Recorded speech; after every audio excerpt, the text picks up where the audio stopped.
What's stopping you? Are you too tired? Didn't get enough sleep?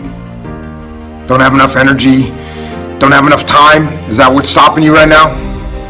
Don't have enough money? Is that the thing? Or is the thing that's stopping you, you? The problem is you actually don't want to change. You're actually tougher than you think. You never knew that. And maybe you didn't want to take on the responsibility because, you know, people play a role in their own demise, so to speak. When you had opportunity to go out and explore or withdraw because you were afraid, you chose to withdraw because you were afraid. So it's not only that you were overprotected often, it's that you were willing to take advantage of the fact that you were overprotected and run back there whenever you had the opportunity. Some of you, in the past, you've gotten momentum, you've gotten passionate, you've even made a decision, but a decision is the first step. Decision is like a war. I gotta do this or that. All right, I'm gonna make myself do this. But commitment is when you now, after you've decided, you commit to do this for the long term. Whether it's hard or easy, doesn't matter. You're doing this. It takes it from this moment and it carries it into the future even when things are difficult. Then once you decide, the only way the commitment and the energy and the momentum continues is if you take immediate, massive action is the cure-all. If you're having a difficult time with something, your relationship isn't where you want it to be, your finances are not where you want to be, your body's not where you want to be, your business is not where you want to be, you need to take massive action. And if that doesn't work, try something else. If that doesn't work, try something else. Keep going with massive action and you will find the way because it will give you momentum. You deserve to see what your life would look like if you gave 120%. And what I need you to do is I need you to look at yourself in the mirror and say, come on, quit, stop playing. I deserve to see what my life would look like if I gave 120%. I'm challenging you. If you, listen to me, if you ain't brave enough to challenge yourself, if you ain't courageous enough to challenge yourself, I'm challenging you. I'm challenging you to get from where you are. I'm challenging you to stop settling. I'm challenging you. I'm challenging you. I'm challenging you to stop accepting the life that was given to you. And I'm challenging you for 21 days. I want you to stop giving 70, stop giving 80, stop giving 90, and you deserve to see what would happen if you gave 120%. I need you to have a vision of when you get to that 21 days, what do you want? What do you want to happen after that 21 days? What is dying in your life? Look, right now, what does mediocrity look like in your life? Look, what does defeat look like in your life? What are limitations? What are boundaries look like in your life? I challenge you 21 days to first cast a vision. And so now that I'm giving 120%, everything about my life looks different. Cast a vision. What will your life look like after those 21 days? Listen to me, do me a huge favor. For the next 21 days, do it right or don't do it. Stop half doing stuff. Stop putting forth 50% effort, 60%. Look, stop. Do it right or just don't do it at all. Are you hearing me? Do it right. I don't want to hear good excuses, good reasons, what happened, why you couldn't do it. I don't want to hear. Everybody got an excuse. I don't want to hear. I don't want to hear anything about this happening. The weather wasn't right, and get the finances, and this didn't come through when it was supposed to. Well, that person didn't. No.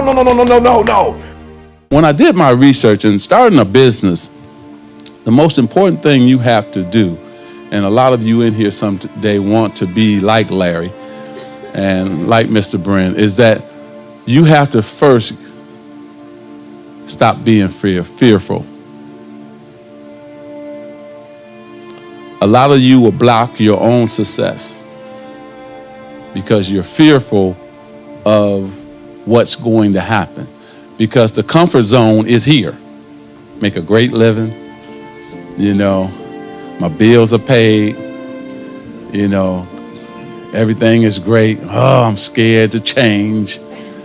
So you block your own growth. So you have to now say to yourself, hey, once you get the tools, once you've done your homework, then you can start making a move to say, okay, hey, I can be a businesswoman, a businessman, and start my own thing. But you got to believe in yourself first. And I'm gonna tell you something that a lot of people, 99% of people disagree with me on, right? Everybody says follow your passions. I say that's bullshit, right? I say follow your effort. It's amazing how we're all passionate about things. We are all passionate about something. Helping veterans, helping this organization, helping this group, that's great. But no matter what, it all nets out to where do you put your time? Because when people put in their time, you get better at things. And when you get better at something and get good at something, then you have a chance to be great at something. And you know what I've learned? Nobody ever quits anything they're great at. And once you get great at it, it's amazing how passionate you become about it. Follow your efforts, right? Because it's not in the dreaming, it's in the doing.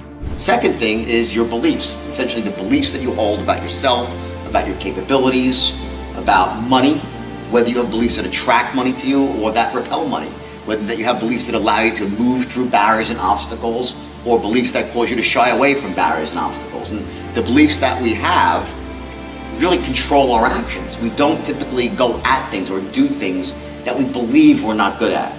We don't take actions if we think we're going to fail. We shy away, and then of course we don't say that we're scared. We come up with a story. So the sort of these negative, these limiting beliefs instigate the telling of bullshit stories to ourselves, right? And it holds us back from success. So the idea is to understand what your core limiting beliefs are, and then to actually break those beliefs. And you can do that. It's not that difficult to do it. Do it in a seminar setting. You break the limiting beliefs and you essentially empower somebody by helping them install their own beliefs in themselves. Your beliefs are malleable. You can change them. So the idea is to essentially retrofit your beliefs to serve you and your outcomes. In the case of entrepreneurs, it's that money is not the root of all evil, that building a business is possible, that I can learn whatever I need to know, those sort of beliefs. I advise students, as much as possible, look for the job that you would take if you didn't need a job. I mean, don't sleepwalk through life, and don't say it's all going to be great. I'll do this and I'll do that, and I'm just marking time to get to be older. That, as I've told people, that's like saving up sex for your old age. I mean, it just is not it is not a good idea. Yeah.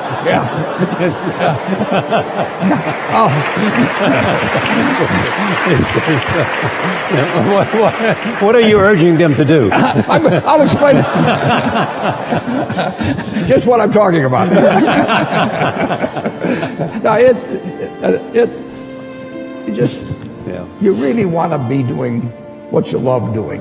And you can't necessarily find it on your first job. Right. But don't give up before you find it. When I started Microsoft, I didn't think of it as all that risky. I mean, I was so excited about what we were doing. It's true I could have gone bankrupt, but I had a set of skills that were highly employable. And in fact, my parents were still willing to let me go back to Harvard and finish my education if I wanted to. You've always got a job with me, Bill. And the thing that was scary to me wasn't quitting and starting the company. It was when I started hiring my friends and they expected to be paid. And then we had customers who went bankrupt, customers that I'd counted on to come through.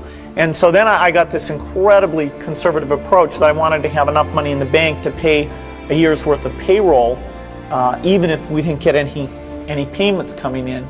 And I'm almost true to that the whole time. We have about 10 billion now, which is pretty much enough for the next year.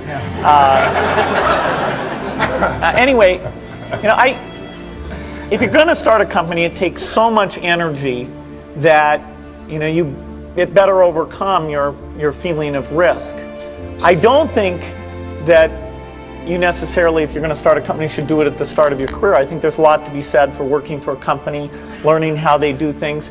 If you're young, it's hard to go lease premises. They made that hard for me. You couldn't rent a car when you were under 25 at the time, so I was always taking taxis to go see customers. The people would, people would say, well, we're going to go have a discussion in the bar. Well, I couldn't go to the bar.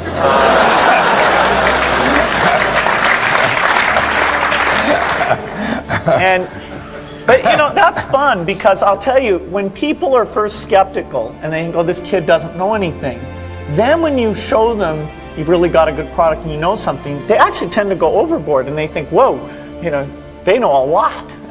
Let's really do an incredible amount with these people. So our youth, at least in this country, was a huge asset for us once we reached a a certain threshold. It is hard. It's hard to hire older people because they'll be a little bit conservative about whether they should come and take the risk. And it took 3 or 4 years before we could go out into the normal sort of employment pool. But those problems that come with starting a firm, you better think of those as part of the pleasure, part of the challenge that is part of the excitement.